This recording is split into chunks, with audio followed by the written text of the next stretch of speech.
El mundo de Sofía, Jostein Gaarder. Capítulo 21, Hume, segunda parte. ¿Has dicho que no rechazó los milagros? Pero eso no significa que creyera en los milagros. Más bien al contrario, suele señalar que la gente aparentemente tiene una gran necesidad de cosas que hoy en día llamaríamos sucesos sobrenaturales, y que es curioso que todos los milagros de los que se habla sucedieran siempre en un lugar o tiempo muy lejanos. En ese sentido, Hume rechaza los milagros simplemente porque no los ha experimentado, pero no rechaza que puedan ocurrir milagros. Esto me lo tendrás que explicar más a fondo. Un milagro es, según Hume, una ruptura con las leyes de la naturaleza, pero no tiene sentido decir que hemos percibido las leyes de la naturaleza. Percibimos que una piedra cae al suelo cuando la soltamos, y si no hubiera caído, nos habría extrañado. Yo diría que, entonces, se habría producido un milagro, o algo sobrenatural. Entonces crees que existen dos naturalezas, una naturaleza en sí y una sobrenaturaleza. ¿No crees que estás volviendo a las confusiones de los racionalistas? Tal vez, pero yo creo que la piedra caerá al suelo cada vez que se suelte. ¿Por qué? ¿Porque tienes que ser tan desagradable? No soy desagradable, Sofía. Para un filósofo nunca es malo preguntar. Quizás estemos tocando ahora el aspecto más importante de la filosofía de Hume. Contéstame, ¿cómo puedes estar tan segura de que la piedra caerá siempre al suelo? Lo he visto tantas veces que estoy completamente segura. Hume diría que has experimentado muchas veces que una piedra cae al suelo, pero no has experimentado que siempre caerá. Se suele decir que la piedra cae al suelo debido a la ley de la gravedad, pero nunca hemos experimentado tal ley. Solamente hemos experimentado que las cosas caen. ¿No es lo mismo? No del todo. Dijiste que crees que la piedra caerá al suelo porque lo has visto muchas veces, y ese es el punto clave de Hume. Estás tan acostumbrada a que una cosa suceda a otra, que siempre esperas que ocurra lo mismo cuando intentas soltar una piedra. Así surgen las ideas sobre lo que llamamos leyes inquebrantables de la naturaleza. ¿Pero cree él realmente que cabe la posibilidad de que una piedra no caiga al suelo? Estaría tan convencido como tú de que caerá al suelo cada vez que la suelte, pero señaló que no ha percibido por qué cae. ¿No nos hemos vuelto a alejar un poco de los niños y de las flores? No, al contrario, se puede muy bien utilizar a los niños como testigos de la verdad de Hume. ¿Quién, en tu opinión, se sorprendería más al ver una piedra quedarse 1 hora o 2 flotando en el aire? ¿Un niño de 1 año o tú? Me sorprendería más yo. ¿Por qué, Sofía? Probablemente porque yo entiendo mejor que el niño lo antinatural que sería. ¿Y por qué el niño no entendería lo antinatural que sería? Porque aún no ha aprendido cómo es la naturaleza, o porque aún no ha habido tiempo para que la naturaleza se convierta en un hábito. Entiendo lo que quieres decir. Hume quería que la gente agudizara sus sentidos. Te pondré el siguiente ejercicio, Sofía. Si un niño pequeño y tú presenciáis el espectáculo de un gran prestidigitador que, por ejemplo, hace volar cosas por el aire, ¿quién se divertiría más durante el rato que dure el espectáculo? Creo que yo me divertiría más. ¿Y por qué?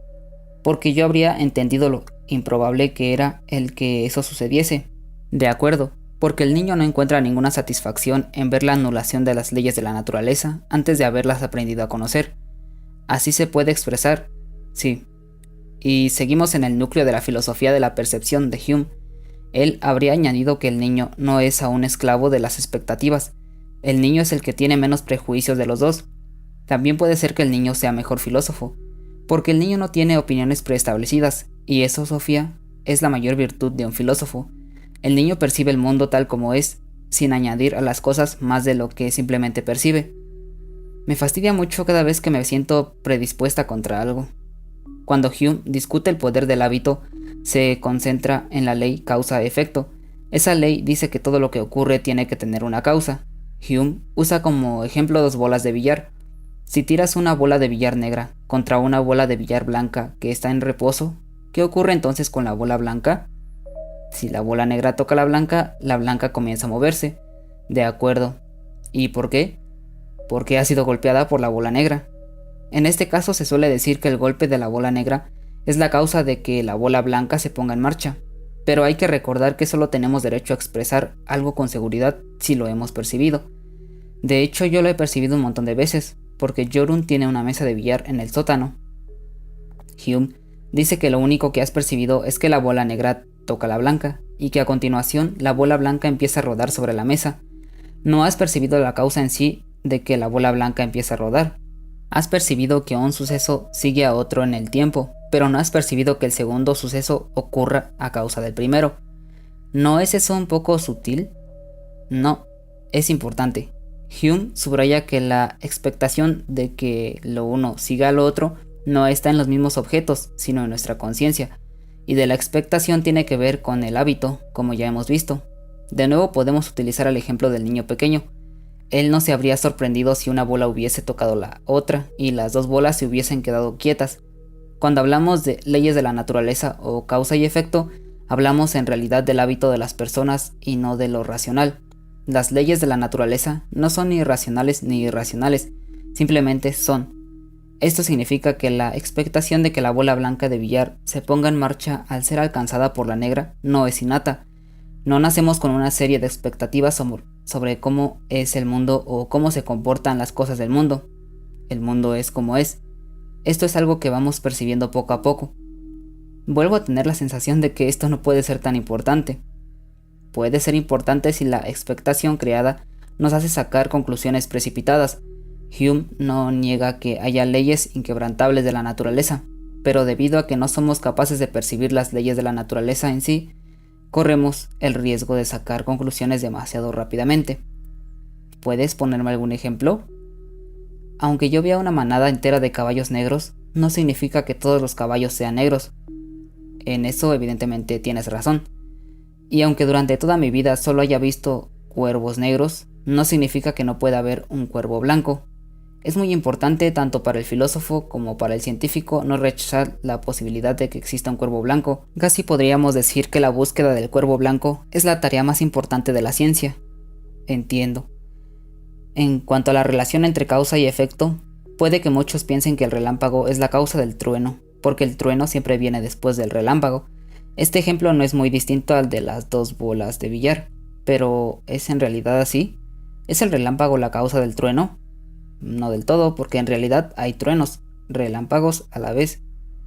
Porque tanto el relámpago como el trueno se producen debido a una descarga eléctrica.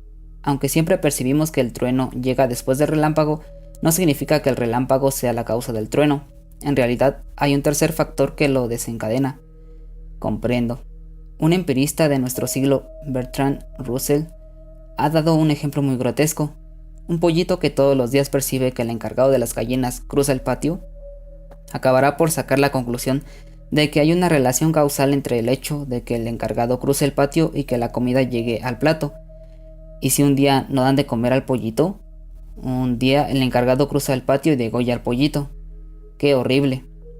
El que algo se suceda en el tiempo no significa necesariamente que se trate de una relación causa-efecto. Una de las misiones principales de los filósofos es la de advertir a la gente que no saque conclusiones demasiado precipitadamente. De hecho, algunas de estas han dado origen a muchas formas de superstición. ¿Cómo? Ves un gato negro que cruza el camino. Un poco más tarde, ese día te caes y te rompes el brazo. Pero no significa que haya ninguna relación causal entre esos dos sucesos. Sobre todo, es importante no sacar conclusiones precipitadas en un contexto científico. Aunque mucha gente se cure después de haber tomado una determinada medicina, no significa que sea la medicina la que los haya curado. Así pues, es preciso contar con un gran grupo de personas que crean que reciben la misma medicina, pero que en realidad solo están tomando harina y agua. Si también estas personas se curan, tiene que haber un tercer factor, por ejemplo, la fe en la medicina que las ha curado. Creo que empiezo a entender lo que se quiere decir con empirismo. También en lo que se refiere a la ética y la moral, Hume se rebeló contra el pensamiento racionalista. Los racionalistas habían opinado que es inherente a la razón del hombre el saber distinguir entre el bien y el mal. Esta idea del llamado derecho natural está presente en muchos filósofos desde Sócrates hasta Locke. Pero según Hume, no es la razón la que decide lo que decimos y lo que hacemos. Entonces, ¿qué es? Son nuestros sentimientos. Si te decides a ayudar a alguien necesitado de ayuda, son tus sentimientos, no tu razón, lo que te pone en marcha. Y si no me da la gana ayudar, también en ese caso son tus sentimientos los que deciden. No es ni sensato ni insensato no ayudar a alguien que necesita ayuda, pero puede ser vil. Pero en algún sitio habrá un límite. Todo el mundo sabe que no está bien matar a otra persona. Según Hume, todo el mundo tiene cierto sentimiento hacia el bien de los demás. Tenemos la capacidad de mostrar compasión, pero todo esto no tiene nada que ver con la razón. No sé si estoy de acuerdo en eso. No resulta siempre irrazonable quitar de en medio a una determinada persona, Sofía. Si uno desea conseguir algo, puede resultar incluso bastante útil. Por favor, protesto. Entonces intenta explicar por qué no se debe matar a una persona molesta. También el otro ama la vida, por eso no puedes matarle. ¿Es esa una prueba lógica? No lo sé. Partiendo de una frase descriptiva, también el otro ama la vida, has llegado a lo que llamamos una frase normativa, por eso no debes matarlo. En un sentido racional, esto es un disparate. Podrías igualmente decir, hay mucha gente que comete fraude fiscal, por eso yo también debo cometer fraudes fiscales. Hume señaló que nunca se debe partir de frases de es para llegar a frases de debe, y sin embargo esto es muy corriente, sobre todo en artículos periodísticos, programas de partidos políticos y discursos parlamentarios. ¿Quieres que te ponga algún ejemplo? Me encantaría. Cada vez hay más gente que desea viajar en avión, por eso deben construirse más aeropuertos. ¿Te parece sostenible esta conclusión? No, es una tontería. También debemos pensar en el medio ambiente. Yo pienso que deberíamos construir más tramos de ferrocarril. O se dice, la explotación de nuevos campos petrolíferos aumentará el nivel de vida del país en un 10%. Por eso debemos desarrollar cuanto antes nuevos campos petrolíferos. Tonterías. También en este tema tenemos que pensar en el medio ambiente. Además, el nivel de vida noruego es lo suficientemente alto. A veces se dice que esta ley ha sido aprobada por el Parlamento, por eso todos los ciudadanos deben cumplirla, pero muchas veces seguir tales leyes aprobadas va en contra de las convicciones más íntimas de una persona. Entiendo. Hemos señalado que no podemos probar con la razón cómo debemos actuar. Actuar responsablemente no equivale a agudizar la razón, sino a agudizar los sentimientos que uno tiene hacia los demás. No va en contra de la razón el preferir la destrucción del mundo entero a tener un rasguño en un dedo, dijo Hume. Qué postulado más odioso. Quizás resulte aún más siniestro confundir los conceptos. Sabes que los nazis mataron a millones de judíos. ¿Dirías que algo anduvo mal en la razón de esa gente o en sus emociones? Ante todo en sus sentimientos. Muchos de ellos también tenían la cabeza muy despejada, lo que demuestra que en muchos casos puede haber un cálculo tremendamente frío detrás de las decisiones crueles e insensibles. Después de la guerra, muchos nazis fueron condenados, pero no porque hubieran sido irracionales, sino porque habían sido crueles. De hecho, sucede que se absuelve a gente que no ha tenido la mente despejada en el momento de cometer un crimen. Entonces se dice que han actuado en un momento de enajenación mental. Nunca se absuelve a alguien por haber carecido de sentimientos. Faltaría más. Tampoco hace falta ir a los ejemplos más grotescos. Si una catástrofe natural, como una inundación, por ejemplo, provoca que mucha gente necesite ayuda, son los sentimientos los que deciden si vamos a acudir o no. Si hubiéramos sido insensibles, dejando la decisión a la fría razón, quizás habríamos pensado que convendría que se murieran unos cuantos millones de personas en un mundo que está amenazado de sobrepoblación. Es terrible que alguien pueda pensar así. No es tu razón la que se enfada. Basta.